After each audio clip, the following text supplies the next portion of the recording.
estaba diciendo, Camilo, que los de Rara tienen algo, y es que son de la productora que más repite episodios en Gente que hace cine. Dinos el secreto. No sé, no, ¿qué te puedo decir yo? Gracias. Nos queremos mucho. Hay una amistad, una cercanía chévere, una colaboración. Bueno, para ustedes que están viendo o escuchando este flash episodio, tenemos un episodio completo con Camilo hablando de tu rol de asistencia de dirección, y fue como hace 2 años, creo, 3 años, que viniste a presentar La Herencia. Bien, ¿era tu primera vez como director en Bogo Shorts? Sí, era el primer corto como director. ¿Tu primer corto como director? Pues técnicamente, o sea, en la universidad y en algún corto pues que dirigí, pero ya como oficial o profesionalmente, digámoslo. Y ahora venís con Un Día de Mayo. Ahora vuelvo con Un Día de Mayo. Son las 11:30 de la mañana en este especial del nuevo milenio. 24 horas continuas de transmisión para decirle a mamá cuánto la queremos. Parece una muchachita con unas greñas todas largas. Usted sabe que a mí me gusta que esté motiladito, bien cortico, como un niño serio. Hágale con delicadeza, me va a cortar los pelitos blanquitos. Que está muy pesada. Hágale con fuerza, mijo. ¿Cómo te sentís?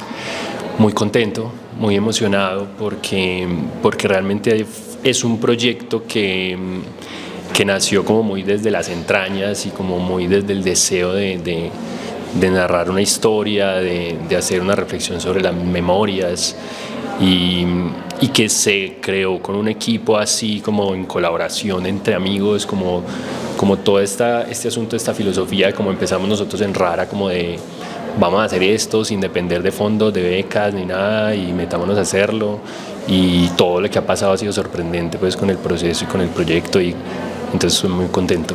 Ok, entonces aquí hay un proceso interesante, y es más bien como conculcar amistades, reunir amistades, pero no tiene ningún fondo este corto. No, sí tiene uno que fue uno de los de presupuesto participativo de la alcaldía, pero fue más como que yo el antepasado, pues en una de las reuniones con los socios de Rara, dije como, tengo esta historia que quiero hacer y que no quiero depender de si ganamos una beca, si ganamos un fondo, la quiero hacer como sea.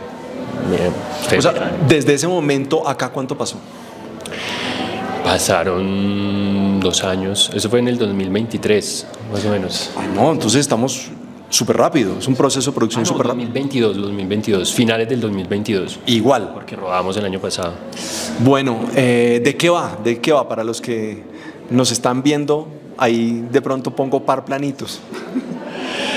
¿De qué va? No, es la historia de Joaquín, que es un niño de 10 años, en un momento de su vida en las que hay muchas preguntas, en las que uno observa el mundo que lo rodea, y como esas reflexiones sobre el universo femenino y el masculino al que uno pertenece, y en un entorno pues muy familiar.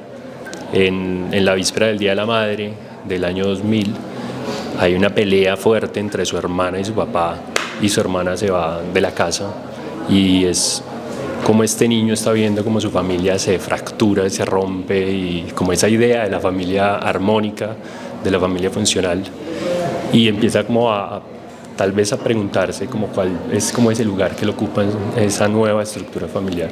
Hay 2 cosas que me llaman la atención y creería que también le podrían llamar la atención a los que nos están escuchando y a los que se encuentren en el corto a partir de este momento en algún festival. La recomendación que estamos dando es, oiga, 2025, busquen los cortos de los cuales estamos hablando y lleven este episodio como de guía. La época, estamos hablando que como de los 80 finales de 80, 90, es más 90, ¿no? Es 99-2000, o sea, es como comienzo del nuevo siglo, porque es como una época muy particular, porque era como la entrada de unas cosas de la tecnología, del celular, pero entonces también era como esa idea de que el mundo se iba a acabar, era un fin de siglo, pero también un fin de milenio, y fue como una época en la que, pues como en la que yo viví la adolescencia, ¿cierto? En la que había como un montón de mitos y vainas, entonces como que toda esta historia se da en este contexto también como por eso que significaba que alguien se fuera y no tener rastro, porque el celular es algo que apenas estaba empezando a llegar y es como que era carísimo, entonces es como alguien se pierde, se va de la casa y es como que le empiezan a llamar y ya saben dónde está, es como una cosa mucho más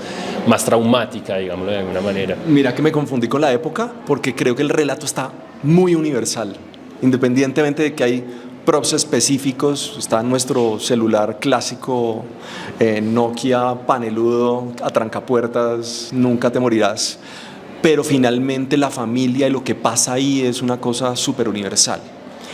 Sí, pues a mí eso es lo que a mí me interesaba, pues me interesa mucho como dentro de las historias que me gusta ver y de las que me gustaría hacer y me gusta hacer, cierto, que tienen que ver mucho como con los vínculos familiares, los retratos de esos vínculos.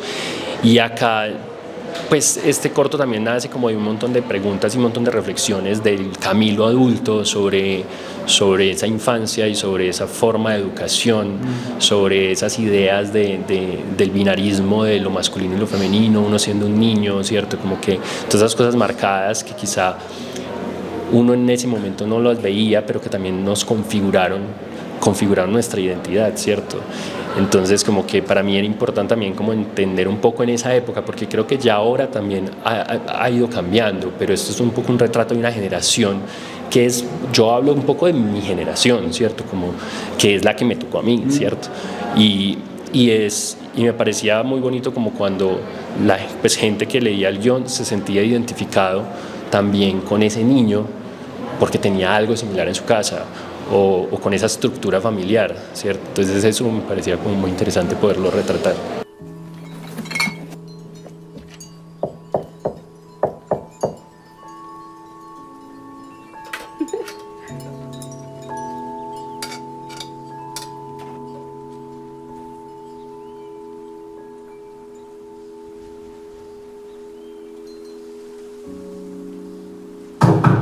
Marcela, ¿usted es que se piensa quedar todo el hijo de puta día pegada a ese teléfono o qué? Me llama mucho la atención la puesta de cámara, ¿sí? Y ciertos encuadres que persiguen a ciertas personas específicas, pero bueno, para eso lo tienen que ver.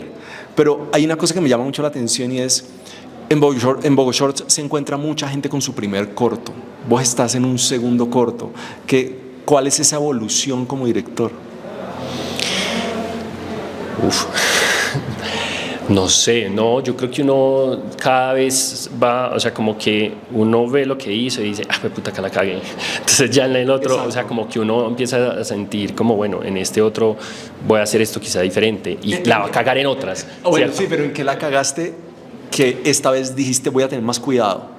No, yo creo que por ejemplo fue más, pero son bobadas, yo creo que son bobadas que uno se va dando cuenta como del establecimiento de cosas del lenguaje que había planteado en La herencia, donde dije como que ya al verlo como con el tiempo digo, ¿yo por qué hice ese movimiento de cámara? Y en ese momento ahí no iba ese movimiento de cámara, pues como que ya no lo sentía. Como ya estabas contando esto y no era necesario. Sí, como cosas que uno ya empieza a notar y dice, ok, acá de pronto ya esto, uno empieza a ver vaina. Yo creo que como que lo lindo de los cortometrajes es como que uno está explorando todo el tiempo, ¿cierto?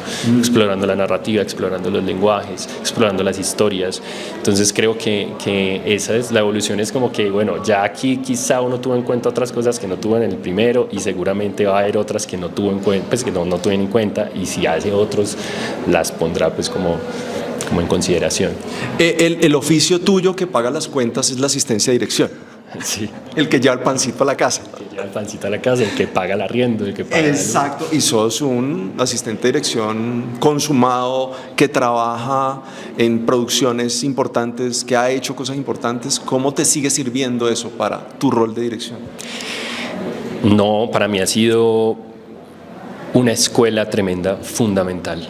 O sea, creo que haber tenido la posibilidad de hacer asistencia de dirección me ha dado como una visión macro de lo que significa hacer una película corta o larga, porque es también tener un entendimiento de todo lo que está ahí puesto para que esa historia se haga, es decir, todo lo que está puesto es con un equipo que está engranado para hacer algo. Entonces creo que como que esa visión me hace tener muy presente como qué quiero, pero también cómo lo puedo hacer uniendo un equipo, ¿cierto? Como que tener eso muy presente, yo creo que ha sido uno de los mayores pues, como aprendizajes de la asistencia de dirección.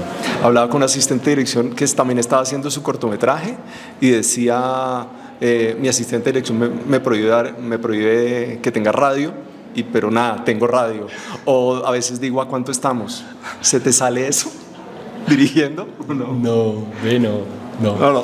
O sea, te pones las gafas y la camiseta de director, ¿te logras desprender? Es que yo, pues, o sea, en mi caso, el camino de la dirección siempre ha estado muy presente, porque de hecho, pues cuando yo estaba en la universidad, yo sobre todo dirigía muchas cosas y después fue como que hubo una pausa en mi camino y no volví a dirigir como nada, como que me retraí y ahí llegó la asistencia de dirección. Entonces, pero ese lado de la dirección nunca se iba, ¿cierto? De hecho, para mí es una de las cosas más difíciles cuando soy asistente de dirección, es tener que decirle al director o a la directora como tenemos que seguir y esa persona mirándome diciéndome como no la tengo y diciéndole como la vas a tener, la tienes que tener.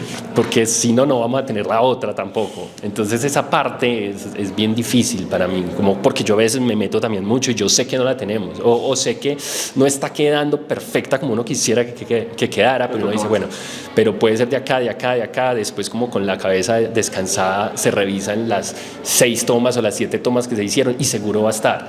Claro. Creo que eso también es algo que me da como esa doble función, porque también me pasa que como director es como que uno piensa que no la tiene y después llegas a revisar el material y no queda la que le marcaste el script, sino que queda otra que vos dijiste, ve, esta me gustó, o sea, como que la terminas viendo ya mucho más descansado. ¿Por qué hacer cortos? Porque es la manera de poder seguir explorando lo que uno quiere contar, pues si le gusta el cine, yo creo que el corto es un gran camino y yo creo que no es solamente como un paso para, ¿cierto? Creo que puede estar como transversal en la vida que uno, de realizador, de cineasta, lo que sea que uno vaya a hacer. Creo que volver al corto siempre va a ser como un fresquito. Y no es una pieza menor. No es una pieza menor, o sea, es una pieza que tiene unos retos, que tiene unos desafíos, que es contar algo en menor tiempo incluso. Bueno, ¿dónde vamos a ver la peli? ¿En 2025 hay algún plan? Hay planes. Sí. Pero no se pueden revelar aún. ¡Jue madre! O sea, mejor dicho, este podcast va a servir para poder seguir viéndola. Pues o sea, por ahora esperemos que pueda ser un camino lindo, pues, como de distribución, que se pueda ver. Yo creo que lo más interesante siempre es que se pueda ver. ¿Qué es el problema con los cortos? Que pueda llegar a cualquier rincón, que la gente lo pueda de verdad ver, que se puedan encontrárselos, que eso es una cosa difícil, pues, como con los cortos. Por ahora ahí hago la cuña y es La Herencia, precisamente está ahora en RTVC Play, entonces lo pueden ahí. Y ahí va a estar por lo menos un añito más. Ahí va a estar un ratico. Perfecto, entonces nada, el plan es cafecito, ver La Herencia y aguardar el episodio para cuando salga un día de mayo. Exactamente. Camilo, nos seguimos encontrando gente que hace cine. Hermano, gracias por invitarme de nuevo y siempre feliz de estar acá en este espacio con vos. Claro que sí.